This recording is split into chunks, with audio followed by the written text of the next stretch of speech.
நினச்ச மாரியே நடந்துருச்சு. இந்த வாரம் எப்படியாவது வீடியோ போட்டுறலான்னு பார்த்தேன். சொன்ன டைமுக்கு வீடியோ போட முடியல. காரணம் நான் இல்ல. ஃபோன் வந்து உடைஞ்சு போச்சு நண்பர்களே. நல்லா தான் கையில வச்சிருந்தேன். இந்த ஹைட்லேருந்து கீழ விழுந்துச்சு. டிஸ்ப்ளே போயிருச்சு. அத மாத்துறதுக்கு போராடி, அதை மாத்தி கொண்டு வந்து வீடியோ எடுக்கிறதுக்குள்ள ஒரு 5, 6 நாள் டிலே ஆயிருச்சு. முன்னாடி போட்டிருக்க 2 வீடியோவ பார்க்காம, யாராவது இந்த வீடியோவ பார்த்துட்டு இருந்தீங்கன்னா, ஃபர்ஸ்ட் போட்ட 2 வீடியோவையும் பார்த்துக்கோங்க. நம்ம வந்து ஒரு சீரிஸ் மாரி போட்டுட்ருக்கோம். ஏஜ் 18க்குள்ள இருந்து 30க்குள்ள இருந்து நீங்க இந்த வீடியோ பார்த்துட்டு இருக்கீங்கன்னா, நான் போற வீடியோவும், நான் போட்டிருக்க வீடியோவும் உங்களுக்கு டெஃபினட்டா ஹெல்ப்ஃபுல்லா இருக்கும். ஸோ என்னைய சப்ஸ்கிரைப் பண்ணிக்கோங்க. வீடியோவ லைக் பண்ணிக்கோங்க. ஷேர் பண்ணுங்க. எல்லாத்தையுமே பண்ணி விடுங்க. இருக்க எல்லாத்தையுமே. டிஸ்லைக் மட்டும் பண்ணிடாதீங்க. ஃபர்ஸ்ட் 2 வீடியோவையும் பார்க்கலன்னா போய் பார்த்துக்கோங்க. கீழ டிஸ்கிரிப்ஷன்ல லிங்க் குடுக்குறேன்.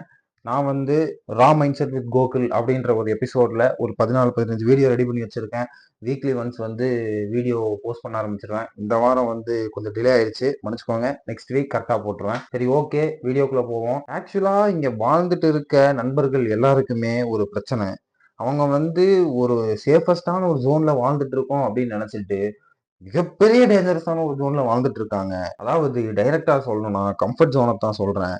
நம்ம எல்லாருமே, நானும் சரி நீங்களும் சரி, ஒரு ஜோன், அதாவது கம்ஃபர்ட் ஜோனை கம்ஃபர்ட்னு நினைச்சிட்டு வாழ்ந்துட்டு இருக்கோம். ஆனா அப்படிப்பட்ட கம்ஃபர்ட் ஜோன் வந்து ஃபியூச்சர்ல நமக்கு பெரிய டிஸ்கம்ஃபர்ட்டை கொடுக்க போகுது. நம்ம கம்ஃபர்ட்னு சொல்லி வாழ்ந்துட்டு இருக்கக்கூடிய ஒரு ஜோன் வந்து ஆக்சுவலாவே கம்ஃபர்ட் கிடையாது. அது வந்து ஒரு குறிப்பிட்ட டைம் பீரியட்ல உங்களுக்கு பெரிய டிஸ்கம்ஃபர்ட்டை தான் தரப்போகுது. அதுதான் உண்மை. அதாவது இப்ப நான் வந்து கம்ஃபர்ட்டா உட்காந்து ஜாலியா வாழ்ந்துட்டு இருக்கேன். எந்த ஒரு எக்ஸசைஸ், எந்த ஒரு திங் எதுவுமே பண்றது இல்ல. பாடி ஆக்டிவிட்டீஸே இல்ல. திங்க தூங்கனே வாழ்ந்துட்டு இருக்கேன்னு வச்சுக்குவோம். அப்போ டெஃபினட்டா அது வந்து ஃபியூச்சர்ல, அதாவது இப்போதைக்கு அது கம்ஃபர்ட். ஃபியூச்சர்ல அது மிகப்பெரிய டிஸ்கம்ஃபர்ட்டா மாறும். என்னால வந்து எப்படி சொல்றது? ஒபீஸ் ஆகலாம். டயபெட்டிஸ் வரலாம். பிளட் பிரஷர் அது இதுன்னு நெறைய நோய் வர்றதுக்கு வாய்ப்பு அதிகம். ஆனா நான் இப்ப கம்ஃபர்ட்டா தான் இருப்பேன். ஃபியூச்சர்ல இதையெல்லாம் நான் அனுபவிக்கணும். அதாவது இப்ப நான் என்ன சொல்ல வரேன்னு பார்த்தீங்கன்னா, இந்த இது மைக்க ஃபர்ஸ்ட் கழட்டிக்குவோம். எனக்கு என்னமோ சவுண்ட் கம்மியா கேட்குமோன்னு தோணுது. ஓகே.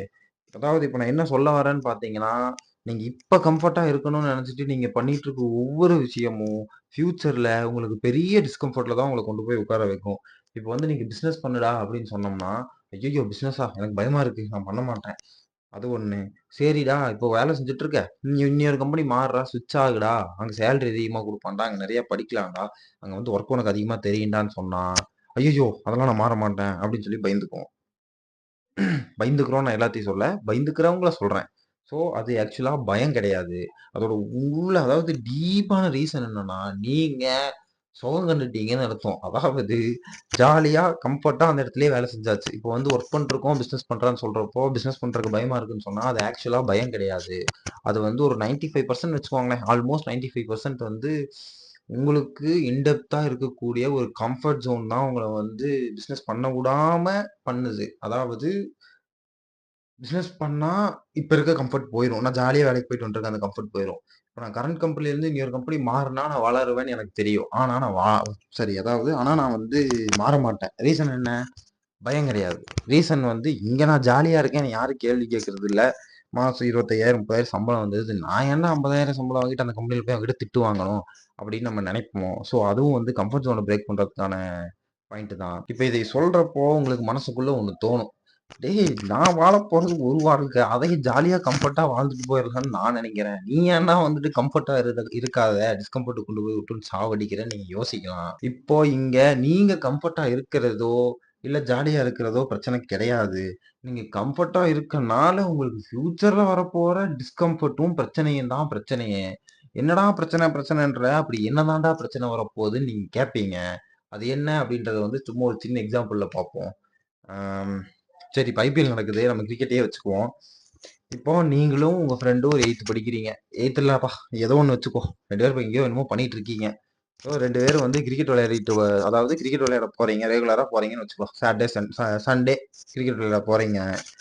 அப்போ அதாவது ஒரு செட் ஆஃப் பீப்பிள் கூட கிரிக்கெட் விளையாட போறீங்க. ஒரு குரூப் ஆஃப் பீப்பிள்ஸ் இருக்காங்கன்னு வச்சுக்கோங்க. ஒரு 15, 20 பேர் இருக்கீங்க. அவங்களுக்குள்ளயே டீம் பிரிச்சு விளையாடுறீங்கன்னு வச்சுக்கலாம். ஸோ வீக்லீஸ் வந்து விளையாடிட்டே இருக்கீங்க. நீங்களும் உங்க ஃப்ரெண்டும் ஒரே மாரி ஒரு ஈக்குவலான அளவுக்கு தான் விளையாடுறீங்கன்னு வச்சுக்குவோம். இது வந்து ஒரு சினாரியோ. ஓகே, விளையாடிட்டு இருக்கீங்க. ஒரு 1 இயர் அப்படியே போகுது. சடனா வந்து ஒரு பக்கத்து ஏரியாவோ, இல்ல நீங்கலாம் சின்ன பசங்க, உங்கள விட கொஞ்சம் பெரிய பசங்க வந்து கிரிக்கெட் விளையாடிட்டு இருக்காங்க. அவங்க வந்து நீங்க விளையாடுறத பார்த்துட்டு, "டேய் தம்பி நல்லா விளையாடுறடா. பேசாம என் கூட வந்து விளையாடுறா" அப்படின்னு சொல்லி கூப்பிடுறாங்கன்னு வச்சுக்கலாம். உங்களையும் உங்க ஃப்ரெண்டையும். நீங்க வந்து, "ஐயய்யோ! டேய் நான்லாம் வரலடா. அங்க போய் எவன்டா விளையாடுறது? யாருன்னே தெரியாதுடா." அவங்க வந்து இப்போ வந்து நீங்க ஊருக்குள்ளேயே விளையாடுறீங்க. ஒரு ஸ்ட்ரீட் கிரிக்கெட் மாரி. அவங்க வந்து ஒரு டோர்னமெண்ட் விளையாடுற ஆளுங்கன்னு வச்சுக்கலாம். ஸோ வந்து வீக்லி ஒன்ஸ் எங்கேயாவது வெளிய வெளிய டோர்னமெண்ட் மாரி எங்கேயாவது போய் விளையாடுற ஒரு கேங் கூப்பிடுறாங்க. நீங்க வந்து, "என்னாலலாம் அப்படிலாம் வந்து விளையாட முடியாதுடா. எவனாலடா ஆகும்? நான் இங்கேயே இருந்து விளையாடிக்கிறேன்டா." அப்படின்றீங்க. உங்க ஃப்ரெண்டு வந்து, "சேர்றா நான் போய் விளையாடுறேன். எனக்கு இன்ட்ரெஸ்ட்டா இருக்குடா. நான் போய் விளையாடுறேன்டான்னு" சொல்லிட்டு அவன் விளையாட போயிட்டான். ஒரு 1 ஆர் 2 ஒரு 1 இயர் போகுது. ஒரு 1 இயர் வந்து கம்ப்ளீட் ஆயிடுச்சுன்னு வச்சுக்கலாம். 1 இயர் முடியுது. திருப்பி வந்து உங்க ஃப்ரெண்டு உங்க கூட ஏதோ ஒரு சிச்சுவேஷன்ல சரி விளையாடுற மாரி ஆயிருச்சு. வந்து விளையாடுறான்னு வச்சுக்குவோம். மனசாட்சி தொட்டு சொல்லுங்க. நீங்க எந்த அளவுக்கு விளையாடுவீங்க? அவன் எந்த அளவுக்கு விளையாடுவான்? ஷியூரா அவன் உங்கள விட அதிகமா விளையாடுவான். காரணம் என்ன? அவன் வந்து இங்கிருந்து வெளிய போயி, உங்கள விட நல்லா ஆடக்கூடிய ஒரு பிளேயர்ஸ் கூட கிரிக்கெட் விளையாடியிருக்கான். பிளஸ் வீக்லி ஒன்ஸ் ரேண்டமா பல டோர்னமெண்ட்ஸ் விளையாடியிருக்கான். நெறைய புது புது பவுலர்ஸ் அதோட பால ஃபேஸ் பண்ணியிருப்பான். இவன் புதுசு புதுசா நெறைய பேட்ஸ்மேனுக்கு பால் போட்டிருப்பான். நெறைய சிச்சுவேஷன் வந்திருக்கும். நெறைய பிராக்டிஸ் ஆயிருந்திருக்கும். ஸோ, கண்டிப்பா டெஃபினட்டா உங்கள விட அவன் அதிகமா தான் விளையாடுவான். ஏன்னா, நீங்க வந்து ரெகுலரா பால் வீசுறவன அதாவது ரெகுலரா உங்க ஃப்ரெண்ட் தான் ஒருத்தன் பால் போடுவான். அவன் பால தான் நீங்க சேஸ் பண்ணுவீங்க. நீங்க உங்க ஃப்ரெண்டுக்கு தான் பால் போட்டுருப்பீங்க. ஸோ, உங்களோட குரோத் வந்து அதாவது நீங்க விளையாடி உங்களோட குரோத்தே இருந்திருக்காதுன்னு நான் சொல்ல வரல. ஸ்டில் உங்க குரோத் வந்து ரொம்ப கம்மி. உங்க ஃப்ரெண்டு கூட இருந்திருந்தா. இதுதான் வந்து ரியாலிட்டி. அந்த இடத்துல அதான் நடந்திருக்கும். ஸோ, அந்த டைம்ல உங்க ஃப்ரெண்ட் அப்படி விளையாடுறான் அப்படின்றத பார்த்துட்டு, மனசாட்சி தொட்டு நீங்க சொல்லுங்க. என்ன யோசிப்பீங்க? பரவாயில்லையே! இவன் நல்லா விளையாடுறேன்னு சொல்லி என்னதான் சந்தோஷப்பட்டீங்கனாலும், உள்ள ஒரு பக்கம் சங்கட்டப்படுவீங்க. என்னடா இவன் நம்ம கூட தானடா விளையாடிட்டு இருந்தான். திடீர்னு என்னடா இந்த அடி அடிக்கிறான்னு உங்களுக்கு வந்து மனசுக்குள்ள டெஃபினட்டா தோணும். அதுக்கு வந்து ஆக்சுவலா அவன் அப்படி விளையாடுறதுக்கு ரீசன் என்ன? நீங்க இப்படி விளையாடுறதுக்கு ரீசன் என்ன? அப்படின்றத பார்த்தீங்கன்னா, அதாவது மொட்டையா யோசிச்சோம்னா, இவன் அங்க போய் விளையாடிட்டான், நல்லா விளையாடிட்டான்னு சொல்லுவோம். ஆனா ரீசன் என்னன்னா, அவன் வந்து அவன் கம்ஃபர்ட் ஜோன பிரேக் பண்ணான். அதாவது அந்த குறிப்பிட்ட ஒரு செட் ஆஃப் பீப்பிள் 10 பேத்துக்குள்ளேயே விளையாடிட்டு இருந்த ஒரு மனுஷன கூட்டிட்டு போயி, ரேண்டமா ஒரு இடத்துல ஆட்றா" அப்படின்னு சொல்லி இறக்கி விட்டா, அவன் எவ்வளோ டிஸ்கம்ஃபர்ட் அந்த இடத்துல ஃபேஸ் பண்ணி அவன் அந்த ஜோனுக்கு கம்ஃபர்ட் ஆயிருப்பான் அப்போ. ஸோ அந்த ரீசன் அதாவது அவன் அந்த கம்ஃபர்ட்ட உடைச்சு அவன் வெளிய போனனால தான் அவன் பெரிய ஆளானான். நீங்க வந்து அந்த கம்ஃபர்ட்டுக்குள்ளேயே இருந்தனால தான் அதே பந்தையே, அதையே உருட்டியே உருட்டிட்டு இருந்திருப்பீங்க. இதே சிச்சுவேஷன் மாரி அதாவது இந்த சினாரியோவ அப்படியே உங்க வொர்க் லைஃப்ல, கரியர்ல அப்ளை பண்ணீங்கன்னா, அதேதான். ஒரு கம்பெனிக்கு 2 பேரும் வேலைக்கு செலக்ட் ஆயிட்டீங்கன்னு வச்சுக்குவோம். ஒரு 4 எல்பிஎக்கு செலக்ட் ஆயிட்டீங்கன்னு வச்சுக்குவோம். நீங்களும் உங்க ஃப்ரெண்டும். 2 வருஷம் வேலை செஞ்சுட்டீங்கன்னு வச்சுக்கலாம். ஒரு ஐடி. ஏதோ ஒரு ஐடி நீங்க சூஸ் பண்ணிக்கோங்க. ஷியூரா இது மாரி உங்க வாழ்க்கையில நடந்திருக்கும். ஸோ, நீங்க எந்த கம்பெனில இருக்கீங்களோ, அதே கம்பெனிய சூஸ் பண்ணிக்கோங்க. 2 பேர் இருக்கீங்க. அதே மாரி ஒரு கம்பெனியில பிளேஸ் ஆகுறீங்க. 4 எல்பிஏ வாங்குறீங்க. சரி 5 எல்பி சரி 4 எல்பிஏ வச்சுக்குவோம். 4 எல்பிஏ வாங்குறீங்க. அவன் அங்கிருந்து 2 வருஷம் கழிச்சு ஒரு கம்பெனிலேருந்து இன்டர்வியூ கஷ்டப்பட்டு அட்டெண்ட் பண்ணி, அந்த கம்பெனிலேருந்து கூப்பிடுறானுங்க. அவனும் வந்து, "டேய் அந்த கம்பெனிக்கு போறேன்டா. கம்பெனி கொஞ்சம் நல்ல கம்பெனி. ப்ரெஷர்லாம் அதிகமா இருக்கும் போலடா." ப்ரெஷர் இன் த சென்ஸ் அந்த ப்ரெஷர் கிடையாது. ஒர்க்லாம் அதிகமா இருக்கும். நான் தான் எல்லாத்தையும் ஹேண்டில் பண்ணணுன்ற மாரி ஒரு சிச்சுவேஷன் வச்சுக்குவோம். ஸோ, நான் போய் அத பண்ணலான்ட்டு இருக்கேன்டா அப்படின்னு போறான். நீங்க வந்து எவனாலடாங்கிறது இங்க வந்து புதுசா படிக்கணும், அது இதையும் யோசிச்சுட்டு, நான் வரலடா நான் இங்கேயே இருந்துக்கிறேன்டான்ட்டு, நீங்க இதே கம்பெனிலயே இருந்துட்டீங்க. ஒரு 3 வருஷம் முடியுதுன்னு வச்சுக்கலாம். நீங்க 3 வருஷம் இதே கம்பெனில இருந்துட்டு, 3 வருஷம் கழிச்சு நீங்க கம்பெனி மாறுறீங்க. உங்க ஃப்ரெண்ட் அந்த கம்பெனிக்கு போய் 3 வருஷம் இருந்திருப்பான். ஸோ, டோட்டலா உங்க 2 பேத்துக்கும் 5 இயர்ஸ். அதாவது ஓல்டு கம்பெனில 2 இயர்ஸ் எக்ஸ்பீரியன்ஸ் இருக்கும். இவன் இன்னொரு கம்பெனிக்கு போய் அங்க ஒரு 3 இயர்ஸ், நீங்க அதே கம்பெனிலயே 5 இயர்ஸ் எக்ஸ்பீரியன்ஸ்ல இருந்திருப்பீங்க. இன்னொரு கம்பெனிக்கு 2 பேரும் இன்டர்வியூ அட்டெண்ட் பண்ணியிருக்கீங்க. அவன் வந்து அந்த புது கம்பெனி போறப்போ, இன்டர்வியூ எடுக்கிறவன விட அவனுக்கு அதிகமா தெரியும். ஏன்னா, அந்த கம்பெனில போய் அவன் பயங்கரமா படிச்சிருப்பான். ஏன்னா, அந்த சிச்சுவேஷன் அந்த இடத்துல அவனுக்கு அப்படி வந்திருக்கும். நெறைய ஒர்க் ப்ரெஷர் இருந்திருக்கும். நெறைய விஷயத்த அவன் ஃபேஸ் பண்ணியிருப்பான். புதுசு புதுசா வந்து படிக்க வேண்டியதா இருந்திருக்கும்.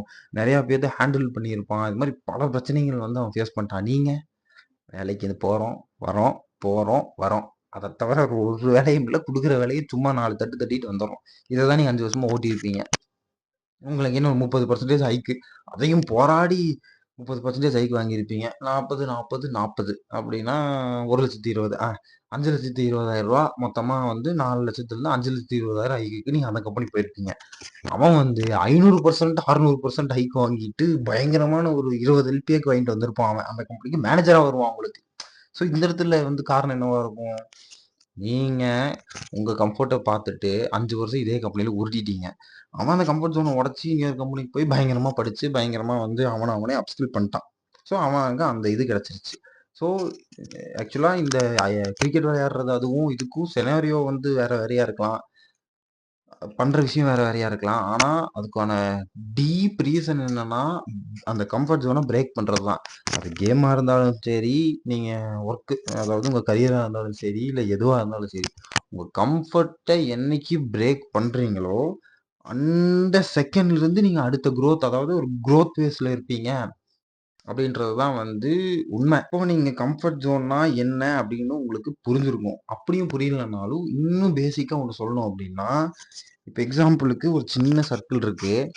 அந்த சர்க்கிள்குள்ள நீங்க வந்து எல்லாத்தையும் அதாவது ஒரு சின்ன சர்க்கிள் அந்த சர்க்கிள்குள்ள எல்லாத்தையும் ஃபேஸ் பண்ணிருக்கீங்க. அதுல என்னென்ன பிரச்சனை இருக்கு? ஓகே. இதுல இருக்க பிரச்சனைக்கெல்லாம் நீங்க வந்து என்ன சொல்லுவாங்க? அது யூஸ்டு டூ அதாவது அதுக்கு பழகிட்டீங்க. அதுக்கு பழகி இருப்பீங்க. இந்த இதுக்குள்ள இருக்கிற பிரச்சனைக்கெல்லாம். அதாவது உங்க வீடு விட்டா அந்த ஒர்க் விட்டா உங்க ஃப்ரெண்ட்ஸ். இதுதான் உங்க சர்க்கிள். ஸோ இதுக்குள்ள நடக்கிற பிரச்சனைகள்லாம் உங்களுக்கு பழகிடுச்சு. நீங்க அதிலேயே வாழ்ந்துட்டு இருப்பீங்க. இதுதான் உங்க கம்ஃபர்ட். ஸோ வெளிய ஒரு சர்க்கிள் இருக்கு. இந்த சர்க்கிள உடைச்சு நீங்க வெளிய போயிட்டீங்கன்னா, உங்களுக்கு கொஞ்சம் டிஸ்கம்ஃபர்ட்டா தான் இருக்கும். என்னடா புது ஆளா பார்க்கணுமா? புது பிரச்சனையா? ஐய்யய்யய்யோன்னு தோணும். ஆனா, அது ஒரு பீரியட் ஆஃப் டைம்ல அந்த வெளிய இருக்கிற பெரிய சர்க்கிள்குள்ள இருக்கிற பிரச்சனைகளும், அங்க இருக்கிற திங்ஸும் வந்து உங்களுக்கு பழகுறப்போ, அதுவும் உங்களுக்கு கம்ஃபர்ட்டா மாறிரும். ஸோ, இந்த சின்ன சர்க்கிள்ல இருந்து இந்த ஒரு சர்க்கிளு. அடுத்தது இந்த சர்க்கிள பிரேக் பண்ணுவோம். அத விட ஒரு பெரிய சர்க்கிளு. ஸோ, ஆக்சுவலா this is how comfort zone works. நீங்க அந்த கம்ஃபர்ட் ஜோன உடைக்கிறீங்க, கொஞ்சம் பெருசாகும். திருப்பி அது கம்ஃபர்ட் ஆகும். திருப்பி அத உடைக்கிறீங்க. அத விட பெருசாகும். திருப்பி அத உடைக்கிறீங்க. அதே மாரி உங்க லைஃப் டைம்ல நீங்க பெரிய சர்க்கிள்ல இருப்பீங்க. அந்த கம்ஃபர்ட் ஜோன உடைக்காம. சரி உடைச்சு அந்த பெரிய ஜோன்ல இருப்பீங்க. நீங்க அத உடைக்காம இருக்கிறீங்க அப்டின்னா, என்னைக்காவது ஒரு நாள் ரேண்டமா இந்த பீஸ் உடையுது, தெரியாம உடையுது அப்டின்னா, ஷூரா அது உடைஞ்சிரும். அது அது என்ன விஷயமா இருந்தாலும் அது உடைஞ்சிரும். இப்ப உங்கள சுத்தி இருக்கிற ஃப்ரெண்ட்ஸ் வந்து உங்க கூடயே இருப்பாங்கன்னு சொல்ல முடியாது. உங்க வீட்டுக்குள்ள இருக்கிற அந்த பிரச்சனை வந்து அது மட்டுமே இருக்குன்னு சொல்ல முடியாது. நீங்க போயிட்டு இருக்க கம்பெனிக்கே உங்களால கடைசி வரைக்கும் போ முடியும் அப்படின்றது உங்களால உண்மை கிடையாது. ஸோ என்னைக்கா இருந்தாலும் அந்த சின்ன சர்க்கிள்ன்றது உடைஞ்சே தீரும். அது உடையிற அன்னைக்கு நீங்க அந்த பெரிய சர்க்கிள்ல சிக்குவீங்க. சிக்கிறவங்கலாம் சின்ன பின்னமாயிருவீங்கன்னு சூர்யா சொல்ற மாரி சிக்கிறப்ப சின்ன பின்னமாயி போயிருவீங்க. அதனால என்ன சொல்றேன்னா, நீங்களே சின்ன சர்க்கிள்ல உடைச்சு கொஞ்சம் பெருசு, கொஞ்சம் பெருசு, கொஞ்சம் பெருசு, கொஞ்சம் பெருசுன்னு உங்க வந்து கம்ஃபர்ட் ஜோன இன்கிரீஸ் பண்ணிட்டே போறீங்க அப்படின்னா, ஒரு கட்டத்துல நீங்க ஒரு அளவுக்கு எல்லாத்தையுமே வந்து பிரேக் பண்ணிருவீங்க. உங்களுக்கு வந்து டே டு டே லைஃப்ல என்ன பிரச்சனையானாலும் சமாளிச்சிடலாம்டான்ற ஒரு தைரியமும் வந்துரும். தைரியம்ன்றத விட அந்த அளவுக்கு உங்களுக்கு எபிலிட்டி வந்துரும். ஸோ இப்ப நான் வந்து உங்களுக்கு எக்ஸாம்பிளுக்கு அந்த கிரிக்கெட்ட சொன்னேன். ஜஸ்ட் எக்ஸாம்பிள் தான். நீங்க வந்து நான் கிரிக்கெட் விளையாடி நான் என்ன சச்சின் டெண்டுல்கராடா ஆகப் போறேன்னு நீங்க வந்து நினைப்பீங்க. நான் உங்கள வந்து எல்லா விஷயத்திலயுமே போய் உங்க கம்ஃபர்ட் ஜோனால உடைச்சுட்டு வாங்கன்றது வந்து ஆக்சுவலா பாயிண்ட் கிடையாது. பட் உங்க கரியர்ஸ் அதாவது உங்களோட கரியர் பாயிண்ட் ஆஃப் வியூல நீங்க ஷியூரா அந்த சர்க்கிள் அதாவது அந்த கம்ஃபர்ட் ஜோன பிரேக் பண்ணி தான் ஆகணும். இப்ப வந்து பப்ளிக் ஸ்பீக்கிங் அந்த ஒரு கம்ஃபர்ட் ஜோன நீங்க பிரேக் பண்ணி தான் ஆகணும். ஸோ இது மாரி பிரேக் பண்ணியே ஆகணுன்ற ஒரு சர்க்கிள்ஸ் எல்லாம் இருக்கும். அந்த சர்க்கிள மட்டும் பிரேக் பண்ணுங்க. நீங்க வந்து இந்த ஸ்ட்ரீட் கிரிக்கெட் கம்ஃபர்ட் ஜோன பிரேக் பண்ணி நீங்க ஒண்ணும் சச்சின் டெண்டுல்கர் ஆகப் போறதில்ல. அது எனக்கே தெரியும். ஸோ நீங்க பிரேக் பண்ண வேண்டிய முக்கியமான சர்க்கிள்லாம் என்னன்னு பார்த்தீங்கன்னா, உங்களோட கரியர் வந்து மோஸ்ட் இம்பார்ட்டன்ட் திங் வந்து உங்க கரியரோட பாயிண்ட். அந்த சர்க்கிள வந்து நீங்க பிரேக் பண்ணியே ஆகணும். அதாவது இந்த கம்பெனில நீங்க சூர கம்ஃபர்ட் ஆயிட்டீங்க. அங்க எனக்கு குரோத் இல்லன்னு உங்களுக்கு என்னைக்கு தெரியுதோ, அன்னைக்கே நீங்க அந்த கம்பெனிய விட்டு இன்னொரு கம்பெனி போறது தான் உங்களோட கம்ஃபர்ட் ஜோன் பிரேக் பண்ணி இன்னொரு ஜோனுக்கு போறது. நீங்க அங்கேயே இருந்தீங்கன்னா ஷியூரா வளர மாட்டீங்க. அன்லெஸ் அதாவது அந்த கம்பெனி பெருசாகுது. நீங்க அந்த மேனேஜரா இருக்கீங்க. அப்படி வேணா பெருசாகலாம். பட் உங்கள நீங்களே வந்து அப்ஸ்கில் பண்ணி உங்களோட எபிலிட்டி இன்கிரீஸ் ஆகாது. அது ஷூர். ஸோ வந்து அப்புறம் வந்து இந்த நார்மல் கம்யூனிகேஷன். இப்ப எக்ஸாம்பிளுக்கு வந்து சூர இன்ட்ரோவர்ட் எல்லாம் நெறைய பேர். நானே பெரிய இன்ட்ரோவர்ட் தாங்க. இப்பதாங்க எக்ஸ்ட்ரோவர்ட்டா மாறின்னு இருக்கேன். ஸோ அந்த பாயிண்ட்ட வந்து கட் பண்ணணும். நார்மலா ஒரு 5 பேர் இருக்கிற இடத்துல என்னால பேச முடியாது அப்படின்றது வந்து பெரிய பிரச்சனைய கொண்டு போய் விட்டுரும். திடீர்னு ஏதாவது ஒரு இடத்துல வந்து நீங்க கத்தி தான் ஆகணும். நீங்க இன்னொருத்தங்கிட்ட பேசி தான் ஆகணும். 10 பேருக்கு முன்னாடி பேசணும். இல்ல ஸ்டேஜ்ல ஏறி பேசணும்னா நடுங்கிரும். அதனால வந்து கொஞ்சம் கொஞ்சமா அத இப்பயே பிரேக் பண்ண ஆரம்பிச்சு, அத பிரேக் பண்ணிட்டீங்கன்னா, உங்களுக்கு சடனா என்னைக்காவது அது பிரேக் ஆகுறப்போ பெரிய சிவரிங் போடாது. ஜாலியா போனோமா, பேசினோமா, வந்தோமான்னு இருக்கலாம். இவ்வளோ மூச்சு வாங்க நான் இவ்வளோ தூரம் பேசியிருக்கிறது எதுக்குன்னு பார்த்தீங்கன்னா, நீங்க அந்த கம்ஃபர்ட் ஜோன பிரேக் பண்ணி ஒரு ஸ்டெப் முன்னாடி வரணும் அப்படின்றதுக்காக தான். அதே மாரி என்னோட இந்த வீடியோ எபிசோட்ஸ் எல்லாம் அதாவது இந்த ரா மைண்ட் செட் வித் கோகுல் அப்படின்ற இந்த சீரிஸ்ல நான் போற அந்த எபிசோட்ஸ் எல்லாமே உங்கள ஒரு ஸ்டெப் முன்னாடி எடுத்து வைக்கிறதுக்காக தான். நான் போடுற வீடியோல வந்து அதாவது நான் சொல்றது எல்லாமே கரெக்ட்டுன்னு நான் சொல்லல. பட் நான் போடுறதுலருந்து ஒரு ஸ்டெப் நீங்க முன்னாடி வந்தா கூட வெற்றி தான் அது எனக்கு. உங்களுக்கும் அது வெற்றி தான். ஸோ இந்த வீடியோவ எப்படி வந்து நம்ம முடிக்கலாம் அப்படின்னு பார்த்தீங்கன்னா, நீங்க அதாவது இப்ப அந்த கிரிக்கெட் எக்ஸாம்பிள் சொன்னேனா, அந்த பாயிண்ட்ல உங்க ஃப்ரெண்ட் வந்து மாஸா வந்து விளையாடுறான் அப்படின்றது வந்து உங்களோட அ எப்படி சொல்றது? அந்த பாயிண்ட்ல நீங்க ரியலைஸ் பண்றீங்க. ஸோ அது ரியலைஸ் ஆகுறப்ப நான் ரெக்ரெட் பண்ண மாட்டேன். உங்க ஃப்ரெண்டே உங்களுக்கு வந்து மேனேஜரா உட்காருவான். அவன் 20 எல்பிஏ, 30 எல்பிஏ வாங்குவான். நீங்க அப்பதான் 6 எல்பிஏ வாங்குவீங்க. அப்படின்றத நீங்க பார்க்குறப்ப நீங்க ரெக்ரெட் பண்ண மாட்டீங்க. உங்க ஃப்ரெண்ட் வந்து பிசினஸ் பண்றான். அவன் பிசினஸ் பண்ணி பெரிய ஆள் ஆயிட்டான். நீங்க இன்னும் ஒர்க்லயே இருக்கீங்க. அவன் பெரிய ஆள் ஆயிட்டான்றத பார்த்து நீங்க ரெக்ரெட் ஆக மாட்டீங்க. இல்ல நான் பப்ளிக் ஸ்பீக்கிங் திடீர்னு எவனாவது ஸ்டேஜ்ல ஏத்தி விட்டான். என்ன அவமானப்பட்டு கீழ வந்துட்டேன் அப்படின்றப்போ, அந்த பாயிண்ட்ல நீங்க ரெக்ரெட் ஆக மாட்டீங்க அப்படின்னா, நீங்க கம்ஃபோர்ட் ஜோன விட்டு பிரேக் பண்ண வேண்டிய அவசியம் கிடையாது. நீங்க கடைசி வரைக்கும் அந்த குண்டு சட்டுக்குள்ளேயே குதிரை ஓட்டுறேன்னு சொல்ற மாரி, அந்த ரவுண்டுக்குள்ளேயே ரவுண்ட் அடிச்சுட்டு சுத்தலாம். ஸோ கம்ஃபோர்ட் ஜோன்ல இருக்கணும்னு நீங்க விரும்புறீங்க. நான் வந்து பெருசா அடிபடுறப்போ ரெக்ரெட் பண்ண மாட்டேன் அப்படின்னு நீங்க வந்து நெனச்சீங்கன்னா, நோ இஷ்யூஸ். நீங்க வந்து ஜாலியா உங்க கம்ஃபோர்ட் ஜோன்லயே வாக்கிங் போங்க. யாருக்கெல்லாம் வந்து ரெக்ரெட் பண்ணுவேன்டா அப்படின்ற ஒரு பாயிண்ட் ஒரு சின்ன துளி இருந்தா கூட இன்னையிலிருந்து ஒவ்வொரு ஸ்டெப்பா எடுத்து வைங்க. சின்ன சின்ன பிரேக் பண்ணுங்க. ஒரு ஒரு குறிப்பிட்ட டைம்ல வந்து அது ஒரு பெரிய கம்ஃபர்ட் ஜோன் பிரேக்கா இருக்கும். நெக்ஸ்ட் வீடியோல வந்து உங்கள சந்திக்கிறேன். அதுவரைக்கும் உங்களிடமிருந்து விடைபெறுகிறது கோகுல். நன்றி, வணக்கம்.